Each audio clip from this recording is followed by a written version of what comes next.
Uma boa noite a todos. O professor Jander já autorizou aqui a gente a ir começando, né? É importante comentar que nós temos para esse webinar, assim como para os anteriores, uma lista de presença. Essa lista de presença, o link para ela está ali no chat, tá? Quem entrou há mais tempo talvez esteja observando que o professor Jander está postando ela várias vezes, mas é porque a gente não, quem entra depois não tem o histórico do chat anterior, né? Então ele vai postar provavelmente mais algumas vezes ali para se assegurar que todo mundo esteja aqui e assine a lista, certo? Então, eu quero começar fazendo a apresentação do nosso palestrante de hoje à noite. Eu peguei o lápis dele aqui para poder apresentar ele para vocês, e aí eu entendi, o professor Jander estava brigando comigo no início da semana porque o Instagram do nosso palestrante não batia o sobrenome com o sobrenome que ele tinha nos passado lá e que a gente tinha colocado no cartazinho ali, no folderzinho de divulgação do evento. Mas é que o nosso palestrante de hoje, ele tem tanto sobrenome quanto conhecimento para compartilhar com a gente, né? Então eu quero apresentar para vocês aí o professor Leonardo Mendonça Tenório de Magalhães Oliveira, né? Obrigado, Leonardo, pela presença aí, pela contribuição com essa nossa série de webinars, né? O Leonardo, ele possui graduação em Engenharia Química pela Universidade Federal de Alagoas, mestrado em Engenharia Química pela mesma instituição. Ele participou do Programa de Recursos Humanos da Agência Nacional do Petróleo, especializando em Engenharia de Petróleo, e essa última informação, fresquinha, pelo que eu vi aqui, doutor em Ciências com ênfase em Materiais pela Universidade Federal de Alagoas, né, data de 2020, essa última informação. Parabéns também pelo doutorado aí, Leonardo. O Leonardo, ele atua como professor da UFAL, então, Universidade Federal de Alagoas, do curso de Engenharia de Petróleo. Ele tem experiência na área de Engenharia Química e Engenharia de Petróleo, atuando aí com temas como fluidodinâmica computacional, escoamento de fluidos, fluxo em meio poroso, recuperação secundária e avançada, processos de separação óleo-água, processos sortivos, materiais solventes, remediação de derramamento de petróleo e derivados, confirmando o que eu falei, né? Tanto conhecimento quanto os sobrenomes aí. E o Leonardo, ele vai falar um pouquinho hoje com a gente sobre aplicação de fibras de capoque como meios de remediação de derramamentos de petróleo e derivados. Então, de novo, Leonardo, obrigado pela contribuição e uma boa palestra aí para ti. As dúvidas, né? Vocês podem, quem tiver dúvidas aí, perguntas para o Leonardo, pode ir colocando pelo chat ali durante a apresentação, tá? E aí o próprio Leonardo aí também vê como fica melhor para ti, Leonardo, se é eventualmente interagindo com as dúvidas durante, senão a maioria dos palestrantes tem costumado deixar as dúvidas lá para o final e abordá-las de uma vez só. Mas aí tu pode também ficar à vontade para fazer como considerares melhor. Bom, vou primeiro dar boa noite a vocês, agradecer aí o Laone pela oportunidade, né, de a gente poder trocar um pouquinho de conhecimento. Eu acho que é mais ou menos isso aí, né, o doutor Fresquinho, ele tá querendo apenas trocar um pouquinho de conhecimento com vocês, né, não é tanto assim não, mas o que agregou aí nos últimos 3 anos do doutorado, né, e para mim é uma satisfação muito grande. O Lucas também, por intermédio, fez esse link e está fazendo essa divulgação aqui desse trabalho da gente, né, do nosso laboratório, da nossa universidade, né, e também tentando incentivar, né, outros pesquisadores a ter a mesma motivação que a gente tem para tratar essa questão ambiental, né, questão de derramamento. Tá? Quanto à questão das dúvidas, eventualmente, se sentirem na necessidade de interromper e perguntar, não sou contra não, tá? Eu tentei deixar a apresentação o mais lúdica possível, para que a gente não se apegue tanto à interpretação de gráfico, para que a gente não se apegue tanto a essas coisas mais, essas minúcias, e que vocês consigam, né, serem atingidos por a mensagem final que a gente quer dar, que foi o desenvolvimento da pesquisa voltada a gente a testar um determinado material como um meio de remediação, né? Então, acho que esse é o principal objetivo. Esse trabalho que eu quero apresentar hoje, ele foi fruto, né, de uma publicação recente aí do meu doutorado, no Journal of Cleaner Production. Então, eu deixei até aí na apresentação a referência completa aí do nosso trabalho, tá? Então, qualquer dúvida, qualquer detalhamento a mais, adicional, né, fiquem à vontade para irem lá no artigo e dar uma olhada, tá? Assim como nas referências que o artigo traz. E aí esse trabalho ele se motivou muito, pessoal, em função dos diversos derramamentos de petróleo derivado que a gente tem registrado, tá? Embora muito pouco noticiados, só quando é algo em grandes proporções e na casa da gente, né, como ocorreu ano passado, é que se tem realmente uma preocupação de noticiar e expor, né, mas a gravidade dos derramamentos é secular, né? Desde o início da indústria petrolífera, a gente tem cenários como esse, né? E aí eu vou apresentar aqui um pouco desse material, né, o K-POC, ou a paina, como aqui no Brasil ela é conhecida, que foi atestado pela gente como meio de remediação, tá? Então, como eu falei, a grande motivação é em função dos grandes acidentes de óleo que a gente já tem registrado, né, mais de 10 mil acidentes envolvendo derramamento de óleo, né, e desses 10 mil que são registrados são aqueles envolvendo oil tankers, né, aqueles petroleiros grandes, né, então, derramamentos como tubulações e tudo mais, isso aí não é contabilizado nesses 10 mil acidentes, então, a gente tem muito mais do que 10 mil, né, registrados. Então, assim, enquanto o modal marítimo for o principal para transporte de óleo, como é hoje, a gente vai ter sempre a potencialidade de acontecer um sinistro como esses e as consequências ambientais, e não só ambientais, né, mas econômicas, de saúde humana, elas são extremamente drásticas. Tá? Outra informação que, às vezes, passa um pouco despercebida é a questão de que, nesses derramamentos, 48%, ou seja, quase a metade deles, são de derivados de petróleo, né, na forma de combustível. Então, isso também muito é negligenciado, né? A gente se volta muito ao óleo cru, né, ao petróleo na forma bruta dele, mas esquece que o óleo processado, que é o mais interessante, né, o mais comercializado, é o óleo processado que, de veras, é muito mais tóxico do que o próprio óleo cru, tá? Não sei se o pessoal já tinha essa informação. Bom, aí dá para a gente listar, dá para a gente citar diversos derramamentos que já ocorreram, tá, ao longo desses vários anos que são registrados, né? Então, tiveram vários famosos aí, tá? Esses que são listados, inclusive, nessa tabela, fazem os derramamentos do ano passado aqui no Brasil parecerem coisa de criança, né? Então, aí, né, só o da BP, né, da British Petroleum, 2010, foram 208 milhões de galões derramados, né? Então, nem se compara com o potencial danoso e oneroso em termos econômicos, né, de remediação que o americano teve em relação ao que a gente teve e está tendo com o derramamento do ano passado, né? Então, são vários, né? Começaram a se registrar de fato lá no final da década de 60, como vocês estão vendo aqui nessa tabela, né?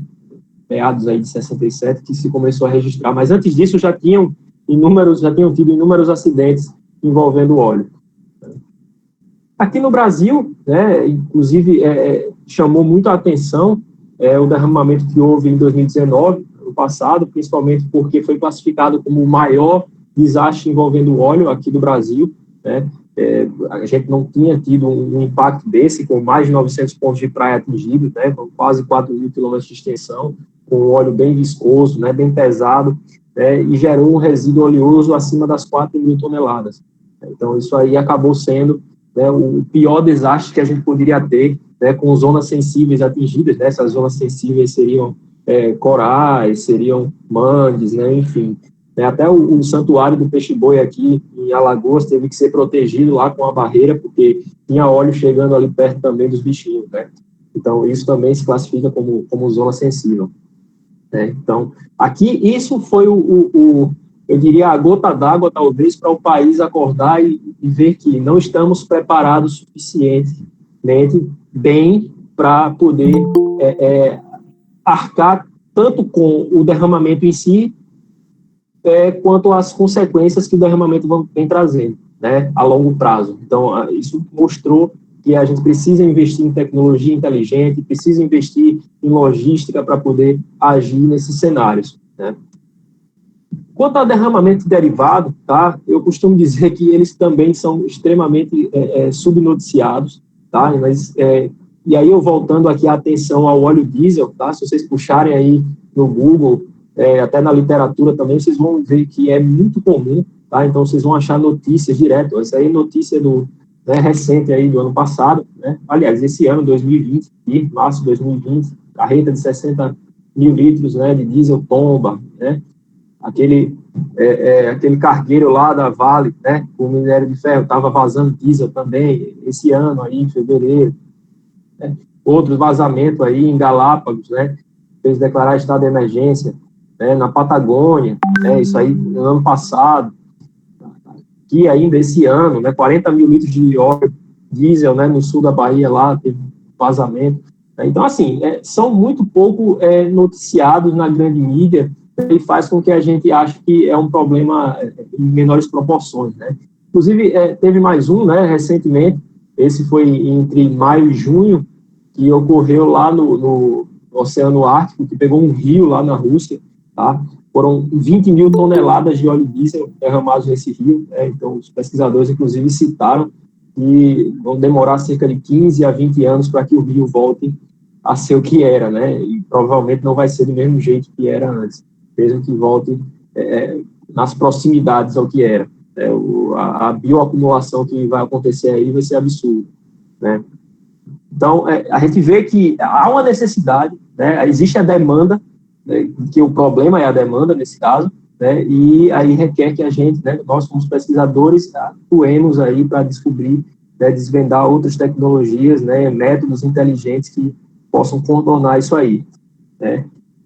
Então, vamos primeiro entender o que acontece quando ocorre um derramamento, né, em um corpo d'água. Então, a primeira coisa é o espalhamento dele, tá? Então, vai ocorrer primeiramente o espalhamento em função das intempéries, aí, corrente marítima, né? Vocês têm também a questão dos ventos atuando, né? E aí ele vai aumentar a área, né? E parte dele vai evaporar em função do calor, né?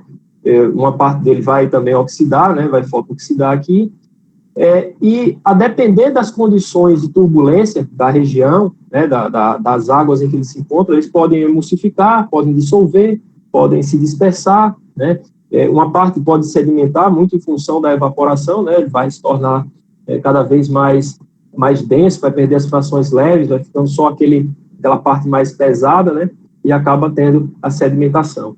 E, por fim, né, um processo até mais lento é a biodegradação que ocorre, ou seja, a fauna microbiana local começa a degenerar esse óleo. Só que aí, meu amigo, até isso acontecer, o dano inicial, né, já foi causado. E aí tem que agir antes de que a gente tenha que depender de uma biodegradação, né, uma biorremediação natural. Daí, existem, né, a literatura cita diversos métodos para contenção ou remediação em cenários de derramamento, tá? Então, esses métodos eles são classificados como métodos físicos, métodos químicos ou biológicos, tá? E aí é difícil dizer qual desses métodos ele é o mais eficiente, tá? O normal é que se tenha uma combinação desses métodos atuando, né? Até porque nenhum deles vai ser 100% eficiente para cada cenário, tá? Então, os métodos físicos eles são muito mais voltados para a contenção do óleo, né? O contenção ou pastoreio do óleo, mas eles também servem para remoção, tá? A depender do tipo do óleo que você tem, a depender da densidade, viscosidade desse óleo, você pode utilizar métodos físicos para remoção também. Os métodos químicos eles são mais facilitadores, né? Como, por exemplo, a aplicação de um dispersante, né? A aplicação de um agente floculante, solidificante, né? Ou até um método degenerativo também, né? Por exemplo, se você quiser fazer uma queima in situ, né? Como temos aqui nessa imagem aqui, o óleo sendo queimado no local, né? Inclusive é tido, diga-se de passagem, como um método muito eficiente, tá? Mas o resíduo secundário, né? O efluente secundário aqui no ar que ele gera acaba sendo uma pedida não muito boa, tá? Temos também os métodos biológicos, né? E aí os métodos biológicos, eles são aqueles mais lentos em função se depender ou da fauna microbiana local, né, ou então de você aplicar certos micro-organismos, né, e acompanhar o crescimento deles para que eles degenerem determinado tipo de óleo. Então, é um método muito mais específico. É complicado você usar um método biológico, né? São muitos fatores que você tem que analisar. Questão de turbulência da água para garantir uma boa mistura dos nutrientes que você joga lá para os micro-organismos crescerem, né? Dependendo da espessura de lâmina de óleo que você tem, para que quando você jogue o nutriente, né, ele não se perca lá no sedimento, lá no oceano, no corpo d'água, né? Então, isso vale também para os métodos químicos, né? Então, assim, a aplicação deles acaba sendo muito complicada, né? E aí, os métodos físicos, tá? Se bem colocados, eles têm condições de ter uma boa eficiência, tá? E aí, um desses métodos físicos que acaba se destacando, tá, é a aplicação do solvente, tá? Então, o solvente, ele vai ter a função, literalmente, de recuperar parte desse óleo, tá? Então, em detrimento lá, por exemplo, do método degenerativo aqui, como a gente viu, o método físico, ele vai ter condições do solvente, vai ter condições de recuperar esse óleo também, né? Então, isso acaba sendo uma vantagem até econômica para o método, tá? E esses materiais, né, esses materiais solventes, eles acabam sendo classificados em duas grandes classes, né? Em os de origem natural ou os de origem sintética, tá? Atualmente, os de origem sintética, né, na forma de polímeros, eles acabam sendo os mais bem vistos no mercado, né, na forma de mantas poliméricas, né, e aí vocês têm também esponjas, enfim, né, tem os poliuretanos, polietilenos, polipropilenos da vida aí, que são bastante utilizados, tá?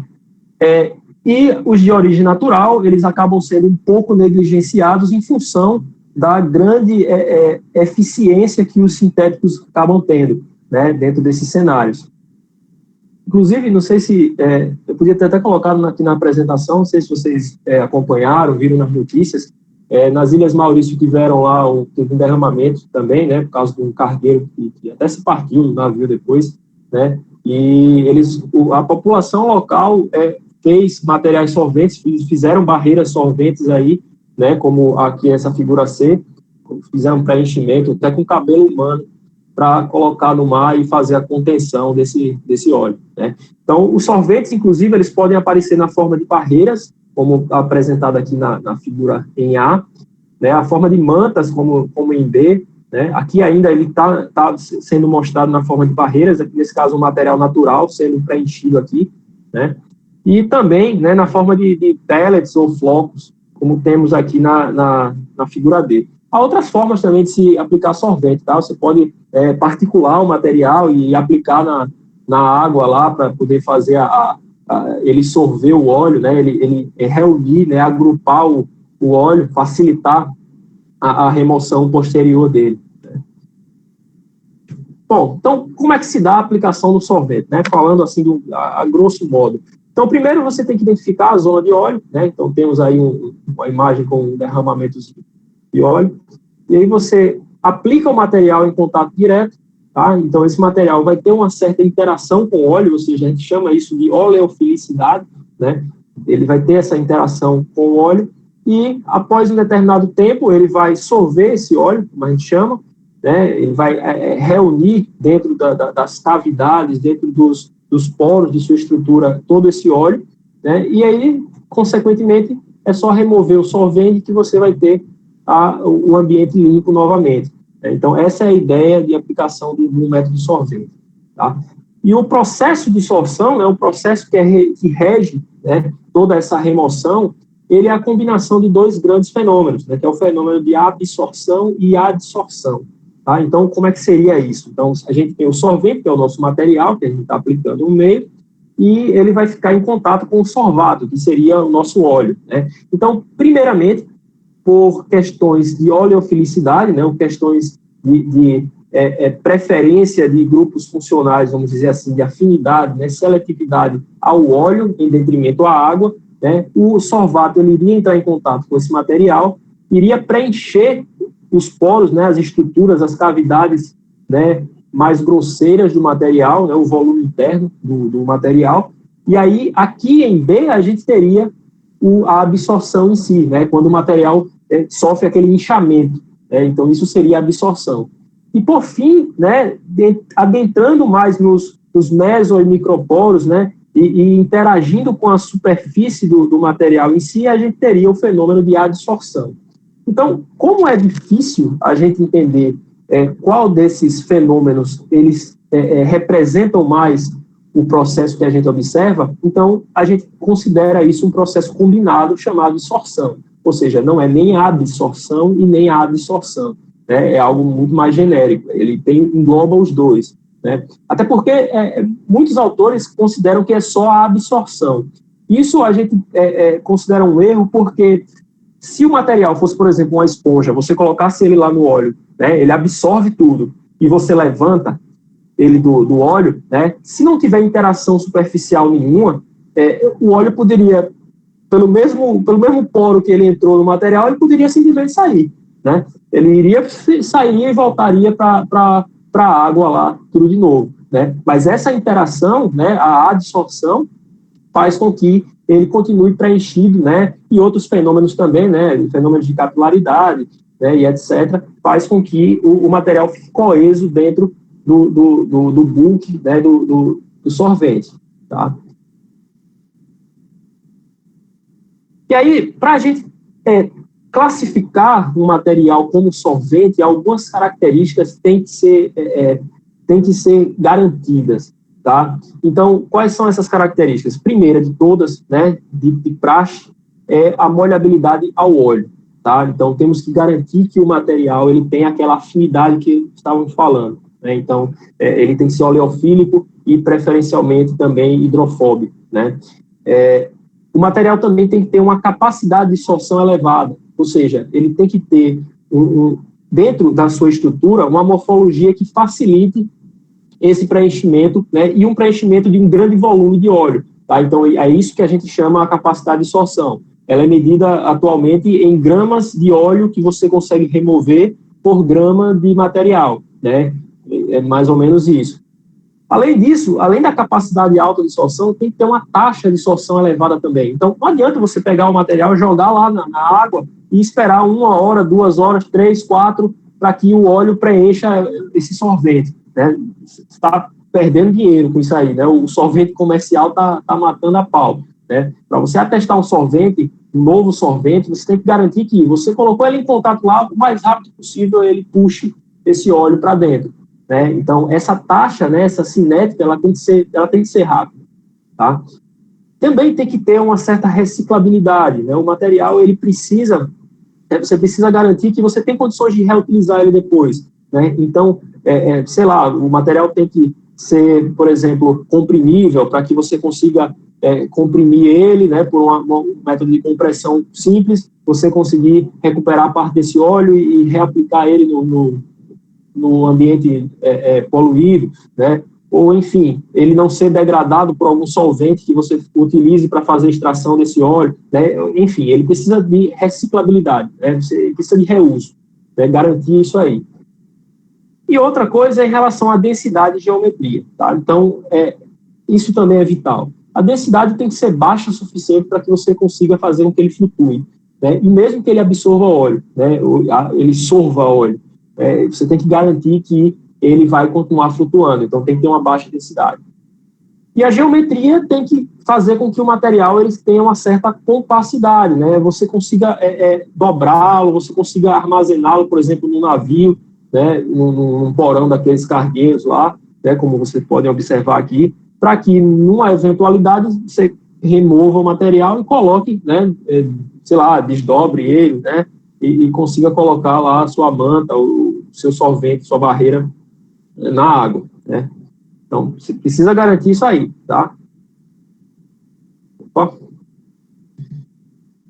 Quanto à aplicação do sorvete, tá? Não é um método maravilhoso, tá? Eu meti o pau nos outros métodos aqui, né? Eu saí falando que o método químico é isso, os métodos biológicos é aquilo, né? Mas a aplicação do método físico, principalmente no solvente, ela não é para todo cenário, né? Então, isso também tem que ser deixado claro. Tá? Primeiro, o sorvete ele não pode ser aplicado em alto mar. Tá? Então, imagine vocês, com, por exemplo, um solvente particulado aqui, como esse material, você aplicar em alto mar, né, e com a turbulência das ondas e tudo mais, pode ter certeza que metade desse sorvete vai ser perdido, né, ou vai afundar, ou vai se dispersar, né, então ele é muito aplicado, tá, indicado para aplicação em zonas costeiras, né, e ou zonas sensíveis.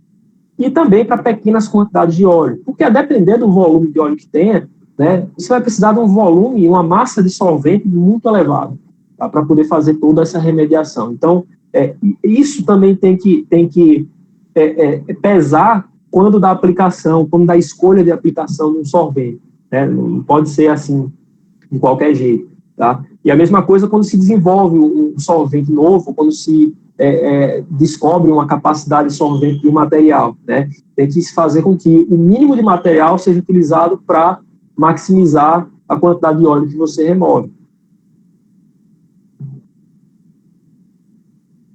E aí, pessoal, vem os solventes naturais, né? Estava falando agora de uma forma bem genérica dos solventes, né? Mas aí temos aí os solventes naturais se destacando ultimamente, tá? Principalmente porque foi descoberto, né? Vem sendo descoberto a cada dia, materiais de origem agrícola que têm uma elevada capacidade de sorção, tá? Eles têm uma elevada capacidade de sorção, alguns a óleos mais viscosos e pesados, outros a óleos mais leves e fluidos, né? Mas, enfim, a comunidade científica tem se voltado a descobrir essas propriedades, essas aplicações desses materiais naturais, e o interessante é que muitos desses materiais acabam se tornando competitivos com os solventes sintéticos que a gente tem no mercado, né? Os polímeros aí que eu estava citando. E, principalmente, isso acaba também chamando a atenção da questão do ambientalmente correto, né, do ambientalmente amigável, que a gente tem visto tanto aí esse apelo na literatura, né? Então, você está usando um material natural, você está fazendo com que um material sintético ele deixe de ser produzido, né, e, consequentemente, você está reduzindo aí a emissão de greenhouse gas, enfim, né? E, além disso, o fato de esses materiais, né, muitos deles serem de origem agrícola, fazem com que você tenha uma disponibilidade também muito elevada, né? Então, o material tem uma alta disponibilidade, né, você tem aí uma facilidade de renovação desse material, muito fácil.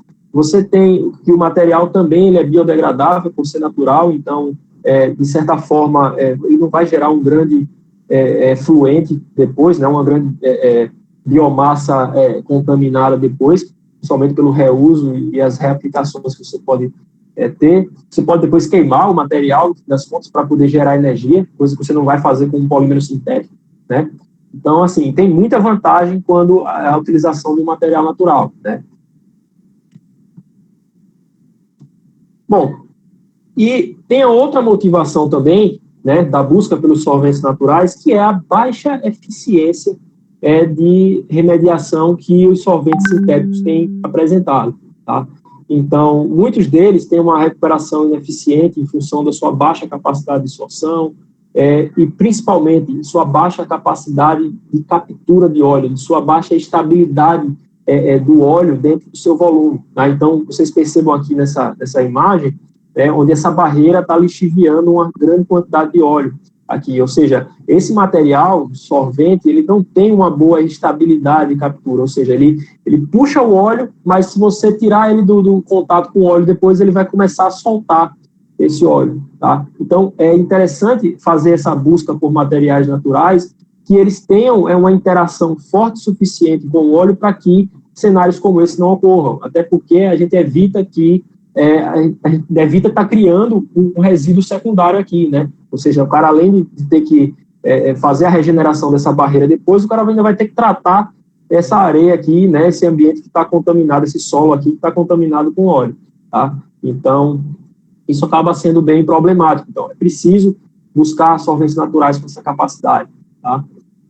E aí, desses solventes, pessoal, entramos aí no K-POC, né? A paina, como é conhecida aqui no Brasil, né? A ceiba pentandra.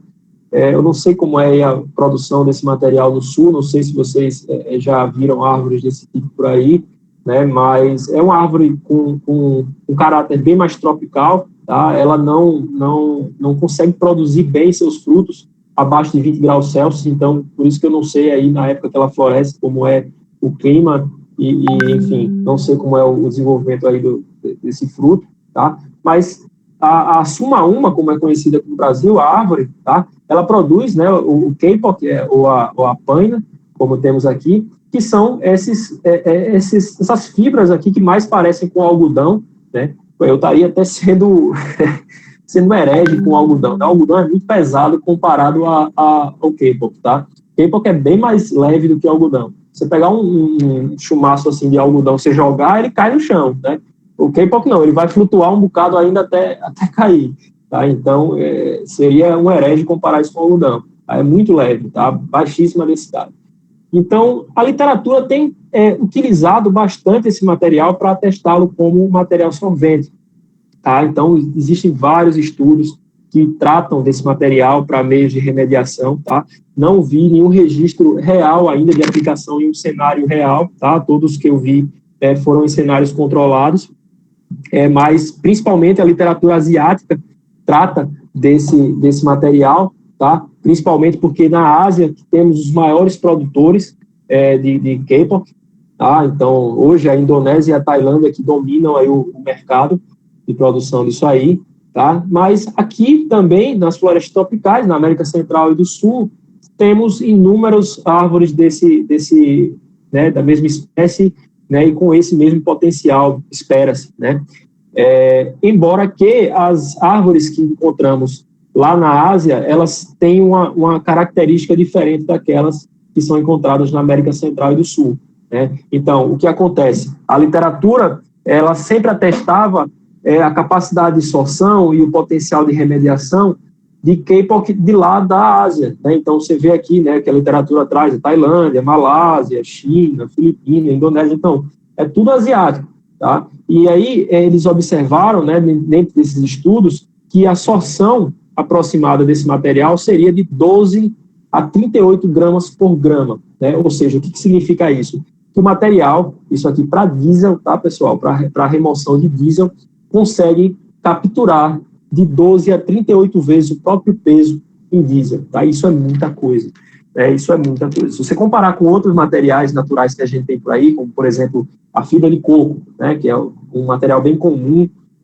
principalmente para a gente aqui no Nordeste, a fibra de coco para diesel fica na faixa de 4, né, 3, 4, 5 gramas por grama, né? Ou seja, ela aguenta umas 5 vezes até o próprio peso em óleo, né? Então, você pegar um material que chega até quase, né, 38 gramas por grama, né? Então isso é muito elevado, tá? Então, os asiáticos já testavam isso daqui. Só que, como eu falei, a classe de Kapok da Ásia, ela é um pouco diferente daquelas que a gente encontra aqui na América Central e do Sul, tá? As da gente, elas são consideradas as Suma-Umas selvagens, né? E as deles são as consideradas Suma-Umas cultivadas, cultivadas naqueles plantations que eles têm lá. Então, acabam gerando frutos e provavelmente fibras também, né, com características bem diferentes, né, de acordo com a literatura vigente. Então, o nosso objeto de estudo, de fato, tá, foi fazer um estudo de viabilidade e aplicação das nossas fibras de Kapok, né, as originárias daqui, para derramamento de óleo diesel, né, a partir da análise tanto do comportamento sortivo como de caracterizações tanto estruturais, aí, né, morfológicas, quanto funcionais, né, do material. Tá? Então, a ideia aqui é chegar e dizer, olha, quero ver se as nossas fibras aqui, elas têm similaridade com as fibras dos asiáticos, tá? E quais são essas similaridades, né? Uma vez que as classes de material são diferentes, né? Então, é basicamente esse o objetivo que a gente teve, né, desse trabalho. O óleo diesel a gente selecionou também em função daquela problemática que eu apresentei, né? Então, o óleo diesel é muito comum a gente ter derramamento de óleo diesel, então por que não testar dentro desse mesmo viés, né? Então, a metodologia geral, tá, pessoal, que a gente usou, eu não vou adentrar tanto na metodologia, maiores detalhes vocês têm lá no artigo, para quem se interessar, dá uma olhada, tá? Mas eu vou tentar ser o mais lúdico possível também nessa parte, tá? Então, fizemos caracterizações das fibras, tá? Ajustamos a metodologia do tempo de gotejamento, que é a metodologia que calcula a capacidade de sorção do material, né? Não existia um padrão dessa metodologia, então a gente acabou padronizando. Fizemos testes de sorção e testes cinéticos, né, ou seja, para testar aquela velocidade que o material consegue sorver lá o diesel. E os asiáticos costumavam dizer que as ceras superficiais, né, que o material tem, então, só voltando aqui mostrar, né, os asiáticos diziam que essas ceras aqui é que eram as grandes responsáveis pela elevada capacidade de sorção do material, né. Então, o que a gente fez aqui? A gente extraiu essas ceras, né? Tá, vamos ver. Então, vou tirar essas ceras, fizemos extração e vamos medir a capacidade de sorção para ver se, de fato, a cera tem essa influência, né? E também fizemos alguns testes qualitativos para testar, né? E para também mostrar essa velocidade de sorção do material. Então, só para mostrar a vocês aqui, né? Especificamente as que a gente utilizou, né? Temos aqui o K-pop em si, né? A casca do K-pop, né? A paina em si, né, a fibra, né, e as sementes que foram separadas manualmente, né, fizemos elas de forma esférica, condicionamos elas nessa forma aqui para evitar qualquer tipo de sorção preferencial, né, por uma região preferencial, deixamos ela o mais isotrópica possível.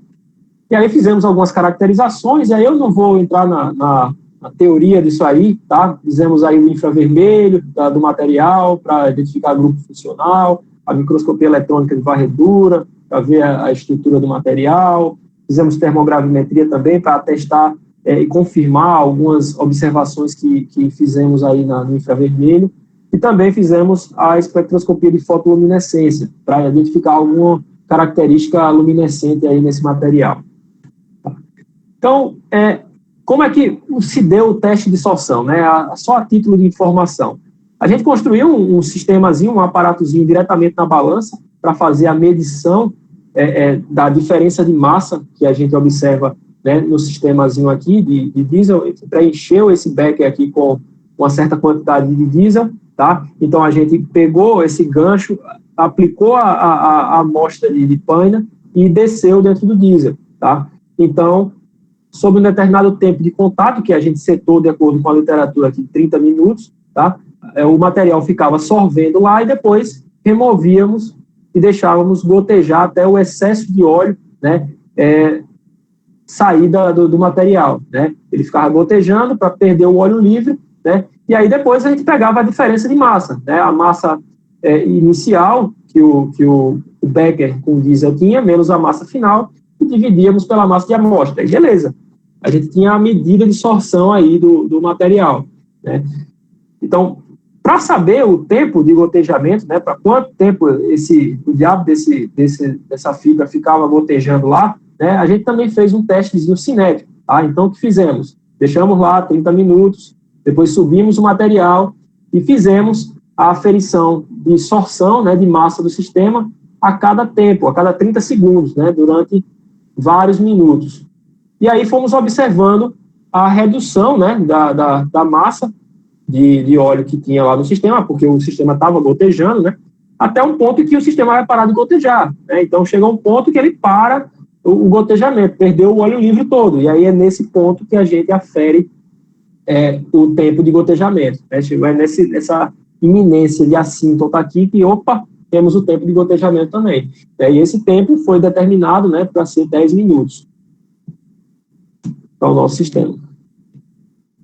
Fizemos também um teste para ver a estabilidade de sorção das fibras, né? Ou seja, para ver se efeitos de lixiviação, né, seriam tão severos nesse material. Tá? Então, aí fizemos um aparato simples, né, para receber a amostra de paina após sorção, né, a amostra de K-pop, e a gente agitar ela, né, colocamos numa mesa agitadora, shaker, né, a 150 RPM, e fizemos durante 2 tempos, né, de 5 minutos e 30 minutos, deixamos lá o bichinho agitando, para ver se em agitação, né, o quanto de óleo que ele conseguiria perder, né, se seria muito óleo que ele perderia, se seria pouco óleo, né, ou seja, quanto menos óleo ele perder, melhor, né, seria o mais indicado, né, indica que ele tem uma interação muito boa com o material, né, aí dá para testar ele como um bom solvente. Depois, como eu falei, a gente extraiu as fibras a gente fez a extração das ceras, desculpa, tá? Via Soxhlet, tá? Fizemos extração com solvente, hexano, As fibras, após a extração, elas foram também caracterizadas por infravermelho e fotoluminescência e também fizemos todas as medidas de sorção delas, né? Ou seja, é o material sem a cera, né? E as ceras a gente mandou para a cromatografia para identificar o que é que foi removido, né, da superfície. E aí, entrando nas observações, nos nossos resultados, né, o que a gente achou disso daí, tá? Então, primeiro a morfologia, tá? Então, a gente identificou que as fibras, né, elas são bem finas e delgadas, tá? Um diâmetro médio aí de 22 microns, tá? É um diâmetro bem aproximado, embora ligeiramente maiores daquelas que tinham nos asiáticos, tá? A fibra também demonstrou a semelhança com os asiáticos em função da presença de um lúmen, né, uma estrutura tubular aberta dentro de cada fibra, tá, com um diâmetro aproximado aí de 17 microns, e aí esse lúmen ele seria um dos grandes responsáveis pela grande sorção que o material apresenta, em função dessa porosidade adicional que ele confere ao material, né. Outras caracterizações, e aí eu vou ser mais breve para não ter muitas delongas nisso, o infravermelho conseguiu identificar vários grupos oleofílicos e hidrofóbicos no sistema, tá? Então identificou alguns alcanos, CH2, CH3, alguns agrupamentos carbonila lá com ésteres e alguns ácidos carboxílicos, né? Identificou algumas insaturações e também alguns aromáticos na superfície, tá? A termogravimetria confirmou a presença, né, de alguns ésteres de ácidos carboxílicos e hidrocarbonetos, tá? Devido à perda de massa aqui dentro dessa região de 200 a 330 graus. E a fotoluminescência indicou uma curiosa atividade de fluorescência do material, ou seja, até então, na literatura, não tinha sido identificado que o material fluoresce, tá? Então, você joga ultravioleta nele lá, né, na faixa aí de 200 e 390, próximo até do visível, a 400 nanômetros, e ele acaba fluorescendo no visível, né? Isso é interessante. Então, assim, abre até um leque de outras possibilidades que podem ser exploradas nesse material mais no futuro, né? E aí, quanto à cinética e capacidade de sorção, tá? Fizemos o cálculo da sorção do material para vários tempos de contato, como podem observar aqui nesse gráfico, né? E o que é mais interessante é que em 10 segundos, e é isso aqui é engraçado, em apenas 10 segundos de contato, a gente teve uma capacidade de sorção de quase 50 gramas por grama, tá? Então, pessoal, isso daí é muito superior que o máximo que o asiático conseguiu, que era de 38, tá? Então, em 10 segundos, a gente conseguiu isso daí. E aí, no equilíbrio, né, ou seja, à medida que o tempo de contato vai aumentando, né, mais óleo está preenchendo na superfície e no bulk do material, né, no seio do material, a gente chegou a uma sorção de equilíbrio média de 58,5, né, vai arredondando aí, gramas por grama de sorção. Então, assim, 20 gramas por grama acima do que o asiático identificou nas fibras dele lá, tá? Então, assim, é um valor muito superior. Isso, inclusive, caracteriza que há diferenças severas nas classes de K-pop deles lá para as nossas, tá? Isso evidenciou isso claramente, né? Porque é coisa de 20 vezes superior, tá? Dentro de metodologias semelhantes. E aí, a estabilidade de captura, né? Ou seja, depois da agitação, qual é o comportamento desse material, tá? Então, nesse gráfico, vocês podem observar os testes convencionais aqui de sorção, né? Ou seja, com 30 minutos de contato, bonitinho, tudo paradinho, né? E depois, após 5 minutos de agitação e após 30 minutos de agitação. Então, foi comprovado, pessoal, uma interação absurdamente alta do óleo com esse material, né? Porque a perda de óleo, tanto para 5 minutos quanto para 30, foi de só 14%, tá? Então, foi muito pouco óleo perdido depois de agitação a 150 RPM, né? Não é uma agitação assim tão branda, 150 RPM, né? Então, já garantiu que há uma interação forte, né, relativamente forte, do óleo com a superfície, né, e a estrutura morfológica do material, para garantir que ele vai ser um bom solvente. Ou seja, cenários como esse, a gente não vai ter, né? Muito dificilmente, vai ser bem minimizado isso aí. E aí, tivemos os resultados também após a extração das ceras, né? Então, a cromatografia comprovou que diversos grupos aromáticos e oleofílicos, né, que são oleofílicos, os grupos aromáticos e hidrofóbicos, elas foram removidos das ceras, né? Ou seja, as ceras, de fato, elas têm uma grande oleofilicidade, elas contribuem com a oleofilicidade do material, né? E aí o infravermelho nas fibras após a extração também comprovou isso, né? Comprovou a redução, né, das bandas lá que indicavam os grupos oleofílicos, tá? E a fotoluminescência indicou a redução de mais de 50% de fluorescência. Ou seja, a gente arrancou vários também aromáticos lá que eram responsáveis por essa fluorescência, tá? Ou seja, o material perdeu de fato funcionalidade, né? A gente comprovou, a gente arrancou aí boa parte dessas ceras, né, se não em sua totalidade, e desfuncionalizou ele. Só que a absorção média final do material foi de 53,8 gramas por grama, né? Ou seja, a gente quebrou o asiático de novo, né? A gente chegou e disse, olha, o asiático dizia lá para a gente que era a cera que segurava o óleo, né? E aí a gente está dizendo que não é. Pelo menos a da gente aqui, né? Mesmo sem as ceras, ele conseguiu ainda uma absorção de quase 54 gramas por grama. Ou seja, a influência na absorção final, ela foi muito baixa, né? Então, isso comprovou que é a morfologia do material em si, né, a presença de lúmens, o desarranjo natural que as fibras, né, aleatórias elas têm, né, que conseguiu segurar, né, o óleo lá. E aí a gente fez também aquele teste de estabilidade, de captura, e viu que houve uma perda maior dessa vez de óleo, né, tanto para os 5 minutos de agitação quanto para 30, perdeu-se 20% de óleo após a agitação, né? Então, o que a gente conseguiu concluir é que, tirando a funcionalização, né, ou seja, a interação oleofílica, você perde um pouco a estabilidade de captura, né? Mas você não mexe na absorção total do material, né? A capacidade final vai ser bem morfológica, né? Você vai ter uma influência maior aí na estabilidade de captura. E aí a gente mostra aqui algumas observações também qualitativas que tivemos, só a título de curiosidade, né? Então temos aí um becker, apenas 10 ml, né? Tem uma quantidade de referência aí que a gente tem, né? De sorção de referência de 58 gramas por grama, né?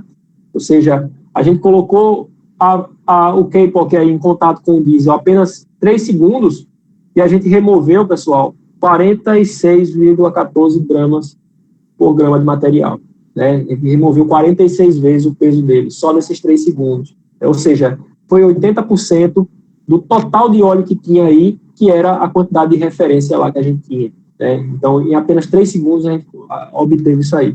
E que, diga-se de passagem, 3 segundos é mais do que o asiático tinha lá, né? Então, isso mostra mais uma vez que o material brasileiro ele é pentacampeão mesmo, né? Aqui a gente tem outras características qualitativas, nesse caso com o teste bifásico, né? Ou seja, agora com a presença de água, aqui era só monofásico, né? Mas aqui a gente tem uma interação agora superficial aí com a água, e aí o resultado foi bem semelhante, tá? São 3 segundos só de contato aí, e vocês observam que a água foi praticamente toda limpa, né? Com algum resíduo aqui, talvez algum efeito de parede aqui do becker, né? Também atrapalhando o nosso resultado, né? Mas como é um resultado qualitativo, eu acho que cabe bem a análise. E a gente também fez o teste bifásico dinâmico, né? Ou seja, botou o sistema para agitar e ver se isso teria alguma influência no resultado.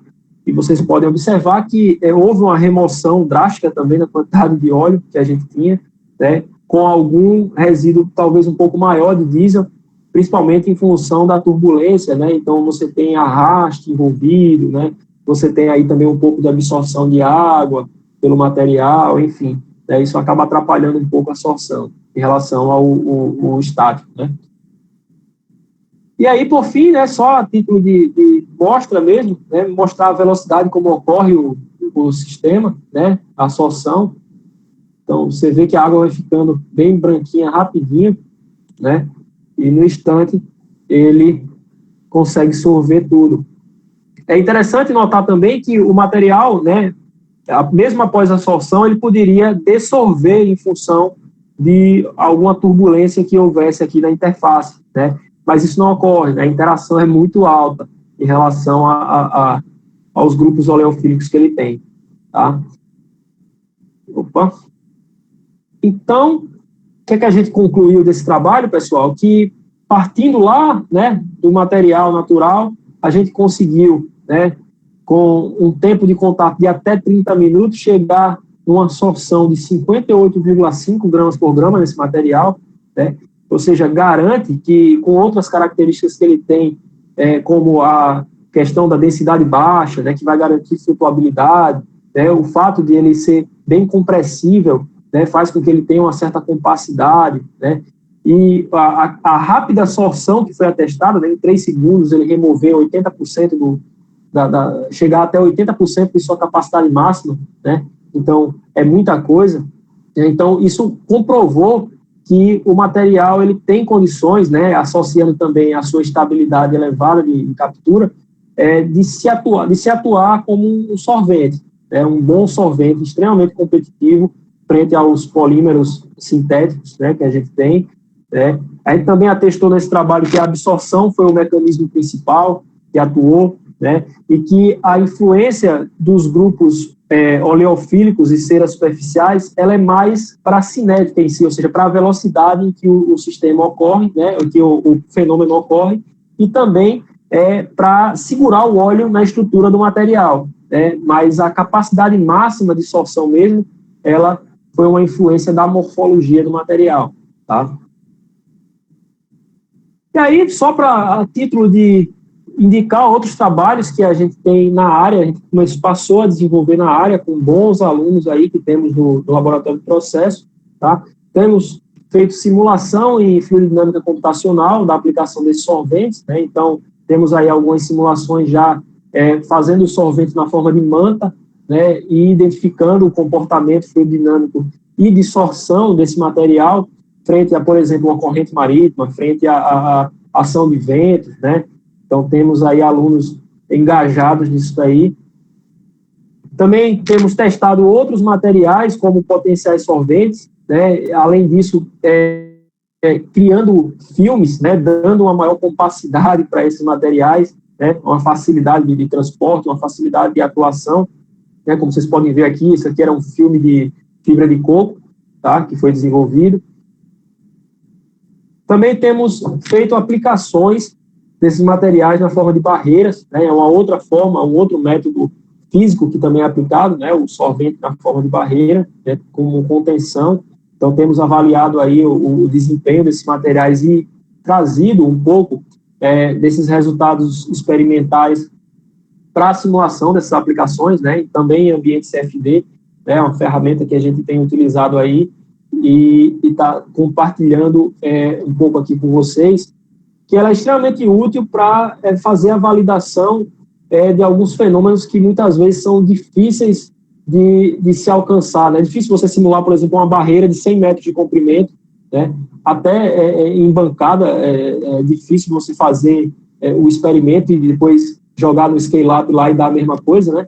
Então, a gente tenta desenvolver modelos baseando-se em experimentos de bancada para que isso facilite depois o scale-up, né? A interpretação disso numa escala maior. Né?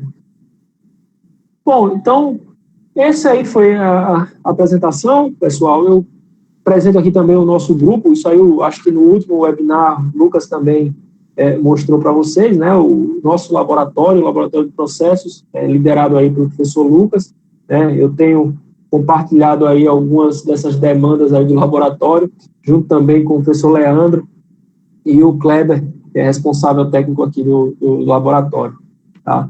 Aí o meu agradecimento aí a vocês, tá? E, mais uma vez, obrigado aí a oportunidade para compartilhar um pouquinho aí o trabalho do nosso grupo com vocês. Boa noite a todos. Primeiramente, eu queria te agradecer, Leonardo, pela excelente palestra, muito didática, e parabenizar pela pesquisa, realmente muito interessante e parece ter um potencial incrível esse material. Aqui no Rio Grande do Sul, eu pelo menos não conheço não conhecia esse tipo de fibra de Kapok, e não sei se realmente aqui no Rio Grande do Sul essa árvore consegue se desenvolver, digamos assim, devido ao clima, né, que tu mesmo apontou os 20 graus aqui, no inverno a gente tem temperaturas bem mais baixas, né, e tem uma variação significativa.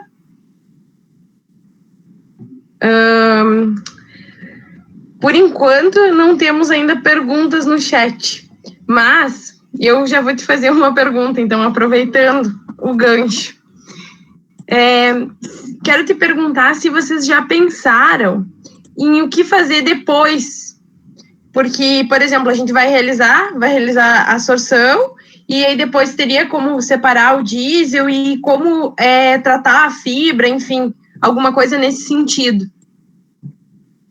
Então, essa é uma outra linha que a gente está explorando, e é a regeneração desse material, né? Então, como eu estava falando, não adianta a gente usar uma vez, e depois descartar, porque a gente vai estar fazendo a mesma coisa que os solventes sintéticos, as limitações que os solventes sintéticos vão ter, né? Então, existe inclusive um aluno que está para fazer o TCC dele nessa área de regeneração, né? E uma das grandes missões que ele vai ter é avaliar, inclusive, a viabilidade, por exemplo, de quantos ciclos, por exemplo, de extração via solvente esse material vai suportar, né? E lavagem simples, obviamente, porque senão, dependendo do solvente, da polaridade e tudo mais, a gente vai desfuncionalizar o material, né? Então, por exemplo, compressão, quantas compressões o material suportaria e em termos de reuso. Eu já fiz alguns testes em termos de, por exemplo, filtração a vácuo, né? Eu tentei filtrar o material a vácuo, porque seria um pouco menos danoso do que compressão, e tive já alguns bons resultados com isso aí, né? Então, assim, tem outras formas também de se explorar esse reuso, né? Tem técnicas aí de processos oxidativos que podem ser empregados também, para poder fazer essa remoção, e após toda essa vamos dizer, recuperação de óleo, uma opção final que o aluno, inclusive, vai testar é a queima desse material e a avaliação do tipo de emissão que ele teria, né? E o quanto de energia ele conseguiria gerar. Hoje, aqui no estado, a gente tem uma cogeração de energia com bagaço de cana, por exemplo, né? Então, o pessoal usa até não dá mais e depois queima em caldeira para poder gerar energia. Então, isso poderia também, né, ser uma opção, a queima do Kapok. Não sei quanto de energia ele ia gerar, né? Isso aí é uma missão aí que o aluno vai ter depois. Com certeza, ainda tem bastante coisa para seguir, isso que importa, né, na pesquisa. Deixa eu te fazer mais uma pergunta também, pensando na aplicação.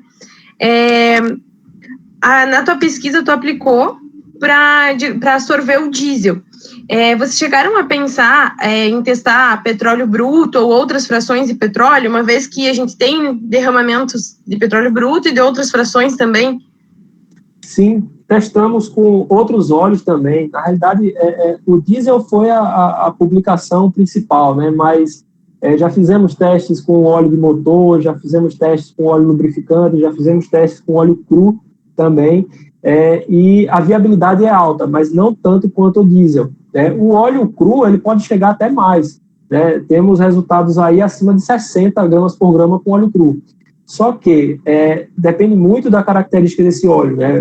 Por exemplo, esse óleo cru ele era muito pouco viscoso, ele tinha, a viscosidade dele era a faixa lá dos, sei lá, era 30 e pouco centipoase, né? Então ele é pouco viscoso em relação ao óleo convencional, que é um óleo não convencional que a gente tenha, que aí a viscosidade dele vai estar bem acima lá dos 1.000, 2.000 centipoase, né? Então a taxa de penetração desse óleo no bulk do material, ela acaba sendo muito reduzida, e isso faz com que, para atingir uma mesma saturação, o mesmo grau de saturação, você vai ter que deixar lá o material em contato várias horas, né, para que você tivesse o mesmo comportamento, e aí não é negócio para a gente. O ideal é que atestar como solvente ele seja rápido, né? Você aplique, remova, regenere, aplique novamente, remova, regenere, né? Então, a depender do tipo do óleo, a depender do cenário, não é muito viável, né? Então, assim, e o diesel, como eu falei, foi uma escolha em função da demanda local ser alta em relação a isso, né? A expectativa ser alta em relação a limpeza de diesel, né? Muito em função também da maior toxicidade que ele tem em relação ao próprio óleo cru, tá?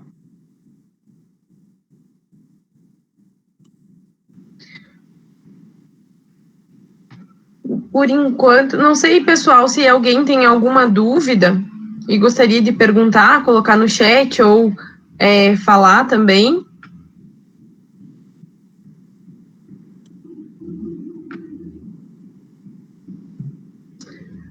Aqui então tem uma dúvida do Estevam.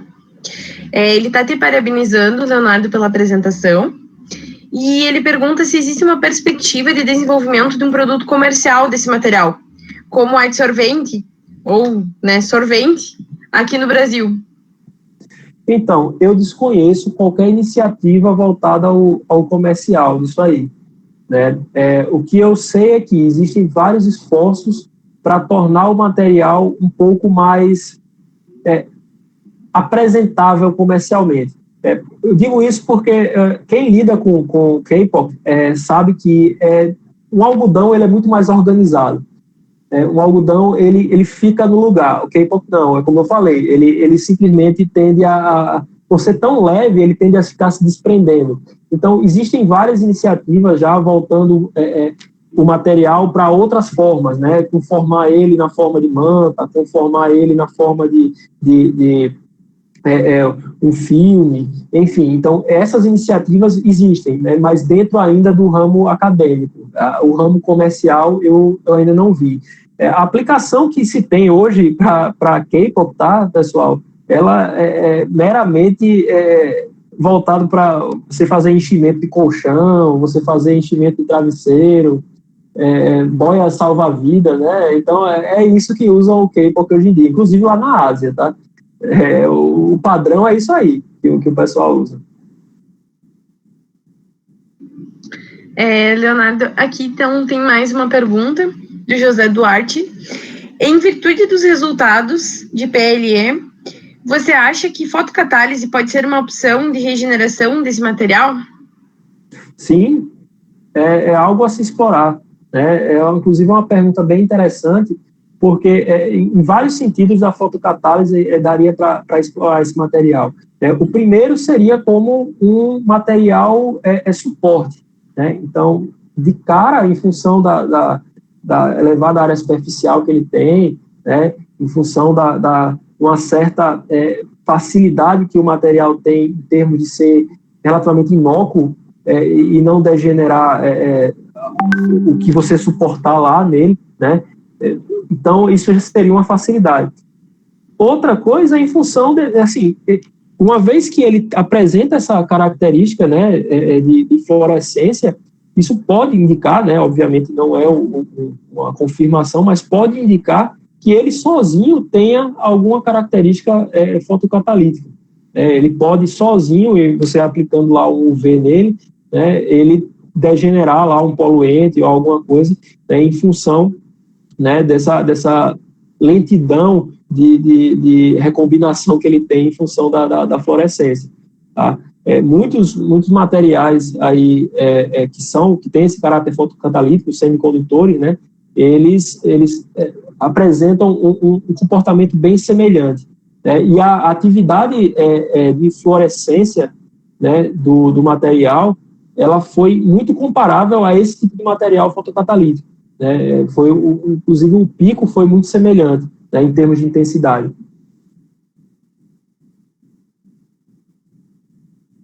Espero que eu tenha respondido.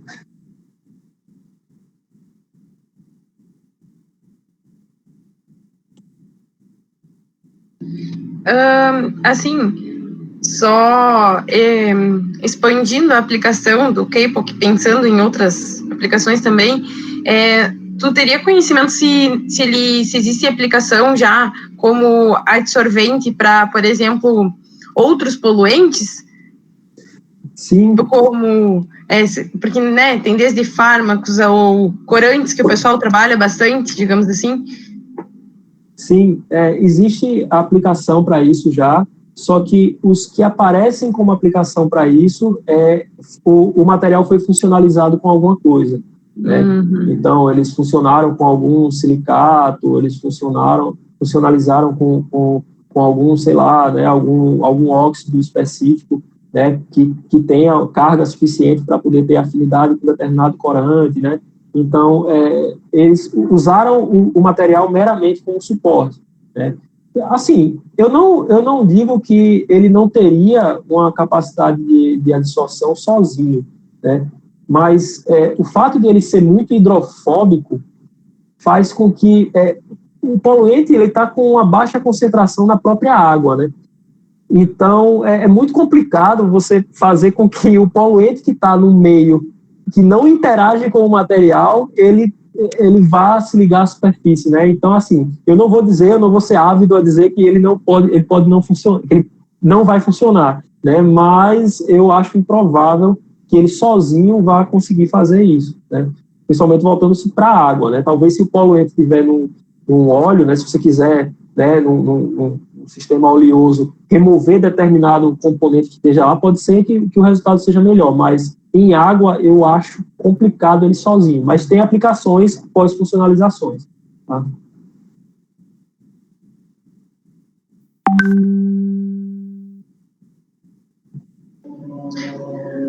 Leonardo, aqui tem no chat várias pessoas, então, te parabenizando pela apresentação.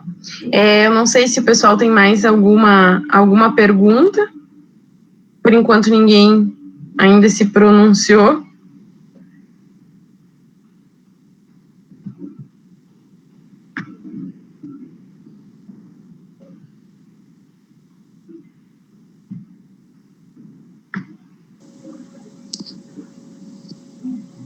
Acho que se ninguém tiver mais perguntas, eu vou te agradecer mais uma vez e te parabenizar pela pesquisa e pelo potencial desse material de aplicação mesmo.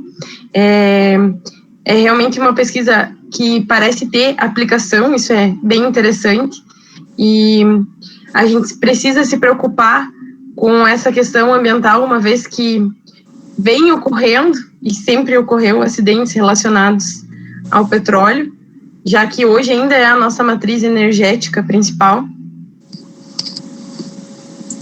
Vou passar a palavra, então, para o Jander. Ok. Leonardo, muito bom mesmo a tua palestra, gostei muito, assim, foi muito didática, assim, foi muito interessante mesmo. E a gente quer muito agradecer a tua disponibilidade, ao grupo de pesquisa de vocês, por nos trazerem assuntos assim tão pertinentes, né? Que não são da nossa área de pesquisa, mas a gente tem aprendido muito aí com vocês, né? O Lucas já nos presenteou com uma palestra também. Então, assim, muito obrigado pela disposição de vocês, né? Nós estamos aqui com um bom número de estudantes e pessoas que têm interesse pelo assunto, né? E acredito que talvez a falta de pergunta, porque tu foi muito claro, muito preciso, assim, em todas as explicações, e isso faz com que as pessoas tenham facilidade de entendimento, assim, então parabéns, assim, por essa apresentação. Tá bom? Então fica o nosso agradecimento.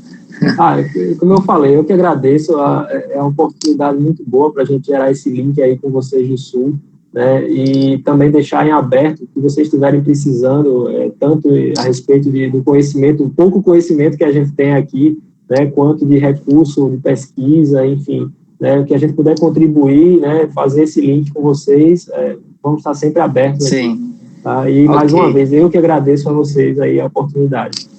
Tá bom, então. Muito obrigado, Leonardo, mais uma vez. Obrigado, pessoal. Apenas convidando para terça-feira que vem, na terça, às 20 horas, a gente vai ter os diretores aqui da ROD, de produção, vão falar um pouco sobre a vida do engenheiro. Então, quem quiser participar, a gente vai depois, nas redes sociais, estar anunciando aí o link do nosso próximo webinar. Então, uma boa noite a todos. Obrigado aos presentes. Tchau, tchau. Até mais.